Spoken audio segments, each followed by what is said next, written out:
အားလုံးပဲမင်္ဂလာပါအခုဗီဒီယိုမှာတော့အကဲအသင်္ချာပုစတကိုတော့ပြတော့မှာဖြစ်ပါတယ်ပေးချက်ကတော့ x+xy+y = 90လို့ပြထားပါတယ် x နဲ့ y ကအပေါင်းကိန်းမြေတွေဖြစ်တဲ့ဆိုရင် x နဲ့ y ရဲ့တန်ဖိုးတွေကိုရှာရမှာဖြစ်ပါတယ် x+xy+y = 90 x+xy မှာဆိုရင် x ကိုပေါင်းထုတ်လို့ရပါတယ် x ကိုပေါင်းထုတ်လို့တဲ့အခါမှာ 1+y ကျန်ပါတယ်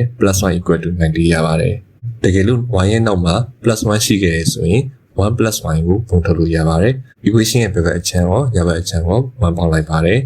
ဒီခါမှာဆိုရင် equation ရဲ့ညာဘက်အချမ်းက91ဖြစ်သွားပါတယ်ဒီအဆင့်မှာတော့ y+1 ကိုပုံထုတ်လို့ရပါတယ် y+1 ကိုပုံထုတ်တဲ့အခါမှာဆိုရင်ကျန်တာက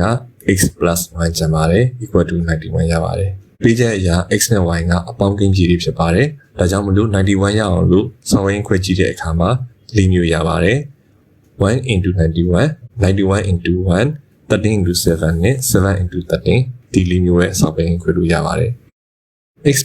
က191 13 7ဖြစ်တဲ့အခါမှာ x ကသူတို့တွေထပ်ဆိုင်အလုံးပုံနေပါတယ်0 90 12နဲ့6ဖြစ်ပါတယ်ဒီတိုင်းပါပဲ y ကလည်း90 06 12ဆိုပြီးတော့ဖြစ်နိုင်ခြေလေးမျိုးရပါတယ်ပေးချက်နဲ့ပြန်ပြီးတော့ချိန်ကြည့်မယ်ဆိုရင် x နဲ့ y ကအပေါင်းကိန်းကြီးတွေဖြစ်ပါတယ်ဒါကြောင့်မလို့ x = 0ဆိုတာကမဖြစ်နိုင်ပါဘူး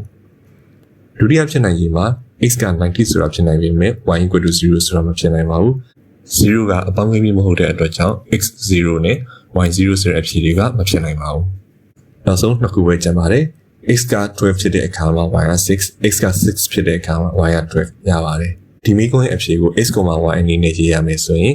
12,6 နဲ့ 6,12 ဆိုပြီးတော့ရပါတယ်ဒါကတော့ဒီပုဒ်စာရဲ့အဖြေပဲဖြစ်ပါတယ်အခုလိုအဆုံးထိကြည့်ရှုပေးတဲ့အတွက်ကျေးဇူးတင်ပါတယ်